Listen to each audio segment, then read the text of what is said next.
I think the theming of Gear Fifth sucks. I think it came from a place of an arbitrary need that Shonen has to turn characters into gods for no apparent reason. For no other reason than just because the power scaling dynamic between all the other characters got too damn big. So the only way to compete is to become a god, and then it's just like a battle of deities. When the show was more grassroots than that beforehand. Um, but I want to fix the theming because theming is quintessential to all storytelling. I want to fix the theming to Gear Fifth because it's always been for years. It's always been a pin in my ass, and there's been a handful, not even a handful. It's been like half or a third of a handful of people to state their complaints as well. So I'm gonna do it constructively by re-illustrating the motherfucker too. Um, I think the initial look that Gear Fifth had was a-okay. It was a little bit misleading, but color palettes are always misleading with Oda. But in general, I think I think Luffy would match his ship, the Thousand Sunny, a lot better if his hair were on fire. Now, granted, I know that he would look just like a fucking Super Saiyan, and that's not okay. We don't need all of the big three to essentially, other than Ichigo, to have a Super Saiyan transformation. Um, but I do think that there's a way to creatively work around the aesthetic, so it's just Luffy's thing. Um, for me, I would have it as like part fire, but mostly smoke. Now, granted, it looks like it's supposed to be mostly smoke. It looks like he's basically a cloud now. But the issue I take is that because he's apparently in a reimagine, not even a reimagining. Apparently, the retcon is that the Gumu Gumu no Mi becomes the Sun God Nika, or rather the Nika Nika no Mi, mythical type Zoan, whatever, and it's supposed to be a sun god, but he looks like a Sulong, which is a lunar formation. And granted, that people say that, yeah, well, the sun's white, so it makes sense. No, it doesn't. For ancient times, we've always symbolized the sun as golden, and even when it's pale white, it's supposed to have accents of like warmth and gold because it's what it provides. The moon provides coolness. It's always a cooler. It's always has a cool palette. It's like grayscaled. The sun is not that. The sun is much more dynamic and versatile with the kind of light that it provides. It's either like white hot or it's like glowing orange or red, depending on proximity, but that's how it always looks. Now, I mean, granted, yeah, the moon during certain hours, but it's completely different. Um,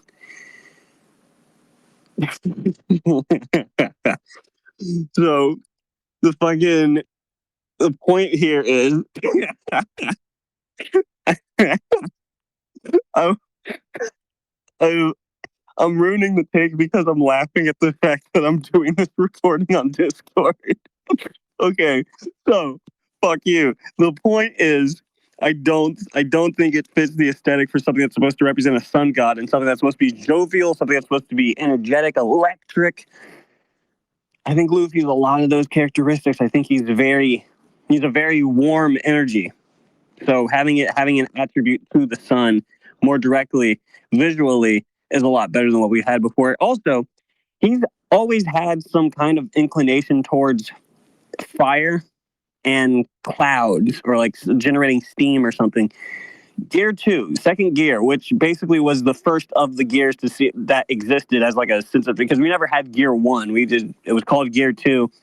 He hyper accelerated the blood in his body. He became peach red and he was steaming all over the place. Now that's no, I'm not saying that's like a something that was planned thematically, because obviously it wasn't, because we have what we have right now. Um, but I just think it would be more cohesive if it was all about ramping up the amount of energy and amount of heat that he was generating throughout every gear transformation. Because before we even got fourth gear, we had Red Hawk, which was just generating fire and like right off the bat. And of course, it was meant to be like an homage to Ace, but to me, I just see it as the theme of burning rubber. So when he's Gear Fifth and he's fully awakened, I'd see it as like he's basically one big torch. He's just some fucker on fire, and he's generating a lot of smoke, like burning rubber, and he's generating so much heat that everything around him is also warping. In the same way that his body is like elastic, he also does the same to his environment, which is part of the of like an awakening, anyways. But I think again, themes. We're focused on thematics because that is king, and that would be the most suitable thing for this particular character. But um, I think the skill set that he has would still be the same. I would keep it the same because the skill set is just he's just much more balloony. Um, but I wouldn't make it so strict that he's always giggling like he's on laughing gas when he's in Gear Fifth. I think that's annoying to think that his like personality gets because he is that way, but Luffy is aggressive, which also makes him stand out from a lot of other shonen protagonists around his time and around other times. Because with Goku, he's usually constantly goofy, very jovial, very like peppy. Luffy is savage, and he doesn't give a shit. He doesn't want to be seen as a hero, anything good. He just wants to do what he wants to do. So, but he's like he's like an ox. He's like a bull. He he butts heads a lot. He can be very antagonistic if push comes to shove, and it's for his own selfish reasons.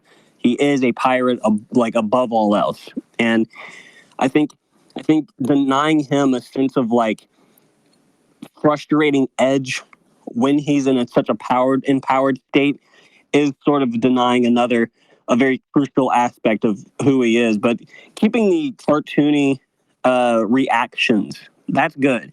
Keeping all of the rubber hosey shit, that's very good. I think because again, his body will be more malleable. He should be more exaggerated, anyways.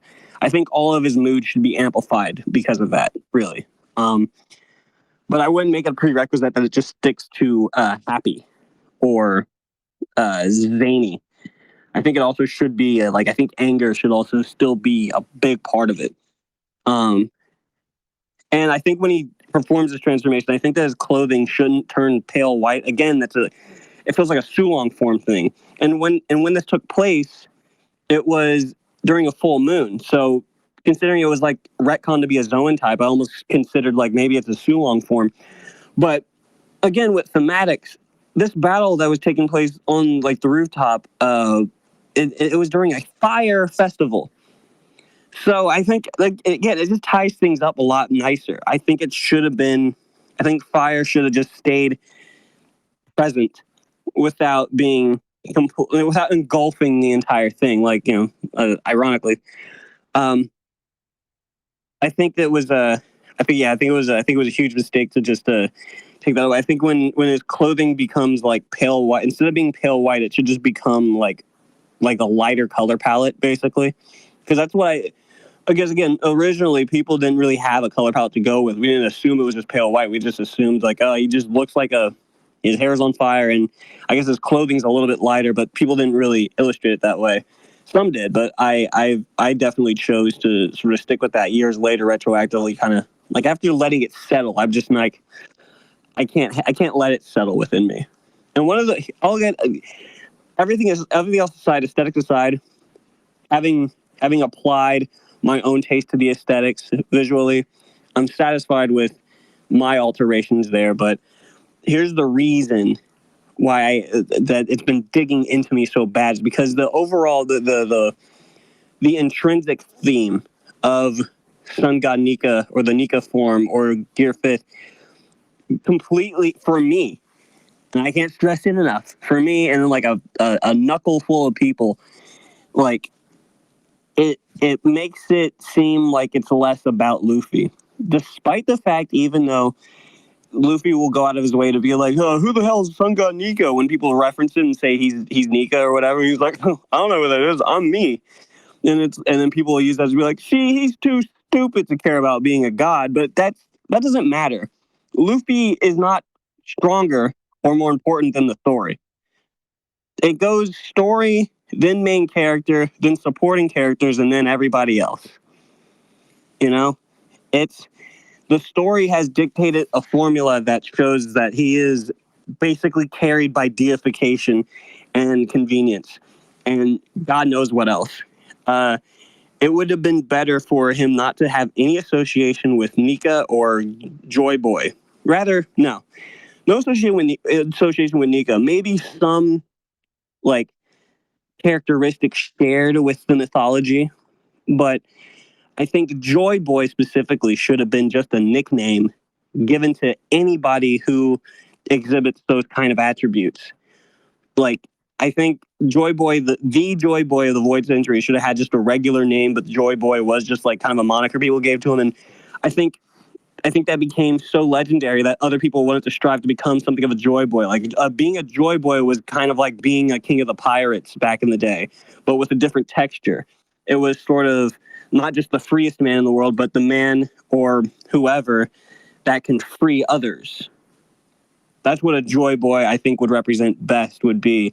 I think you can basically say that like Fisher Tiger was joy boy. You can say like Dragon's joy boy, even though all he does is stand around. I think you could say that someone like I think you can say that like the Straw Hats collectively are kind of like a bunch of joy boys together. I think anyone who had the goal to stand in the way of the world government and like the five elders or Emu, I think all of them would be considered joy boys in a way. I think even Cobra can be considered a joy boy. Vivi, even, you know, everyone who everyone who had like a taste to like disrupt that establishment was a potential joy boy in the making, and they had to get rid of that motherfucker immediately.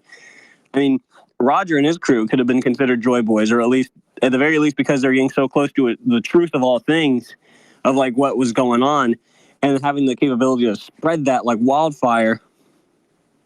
Again, I think thematically, because what's more important to me with the story of One Piece, or at least how it's been presented to me and what has mattered to me the most, is inherited will, and not through direct inheritance. That even though direct inheritance doesn't guarantee that you have like the rightful spot of whatever you've been given, because direct inheritance is sort of like the antithesis to inherited will is sort of presented through the celestial dragons, and where they have direct inherited will, whereas the other bits of it are indirect, such as like just the will to thrive and have a sense of freedom and to command your own life, which could have any kind of polarity, whether good or bad, for the overall public or yourself, which is basically what being a pirate meant or means. I think I think inherited will also imply. I think indirect inherited will implies that when you've taken on something, you've inherited something, it's something that is on its own insignificant, but through you it becomes significant. Such as like the I mean, even though it's become way bigger now, the straw hat symbology, the fact that it's I mean, there's a big ass straw hat in a refrigerator now in the catacombs of the elite, but whatever. But more a better context of it was just this was Roger's hat, which I got passed down to Shanks, which then became Luffy's hat. And I think it would be nicer if, like, in a way, that's sort of indirect inherited will, and that's sort of like an emotional sort of connection between like people who've inspired other people. But I think it's a lot cooler if Roger just happened to have gotten that hat for like $2, or maybe even just stole it just because he wanted to go on a voyage, but he didn't want to get sunburnt. You know, I just went like it's just a regular ass hat. You know, I just wanted to be a regular ass hat and not have any implication that it was anything bigger or better. And by all means, it could be that he just it's exactly what I want it to be with Roger's case, because it's not a giant hat, but we know, and that's all that matters. We know it's implied to be connected to something a lot more grand and in a very annoying way. Um, let's just hope they don't start battling aliens. Okay, let's just hope that they don't take let's hope no one rams their hand through the heart of Blackbeard from behind and declares themselves as like, you fool, Tagayutsuki will be revived and rule over the world and put you all under a deep slumber. God forbid. So I want it to just be simple, plain and simple, that his fruit does not retroactively become a god fruit or Zoan, for God's sakes. No. It's cooler that it is a gum fruit, which seems impractical, useless, goofy, and stupid, and with anybody else's care could have been those things, but because Luffy is who he is, his skill set and his creativity and his will to just beat shit up, he made it the best thing ever. But only if he has it. And under anyone else, it was completely insignificant and flew under the radar, because the fact that it was like a god fruit and wasn't super surveyed makes no sense to me. So I guess that about covers it. That covers like all the things that offend me about the theming of Nika overall. But more or less, I just happen to think the other color palette looks better. I think it's nicer. I think it's nicer. It's warm. It has it's a more sunshiny feeling, and in some ways, it kind of supports all the primary colors a little bit in one way, shape, or form. And that, if you have all the primary colors, which is red, blue, and yellow, if you have all those together in one thing, in certain rhythms or frequencies, it can spark just instant joy in you. Kind of like how the color orange can, but I think primary colors is always the kicker. That's always good. Um, so that's so that covers everything. What the theming, gear fifth, fixing the. I took notes just to make sure I stayed on track. So yeah, okay. So there it is. That's my master plan. That's my final solution, because I am the Hitler of anime, and I'm going to rearrange these goonful bastards into a fine paste and make Japan great again. Like, oh shit! I'm sweating underneath two blankets right now.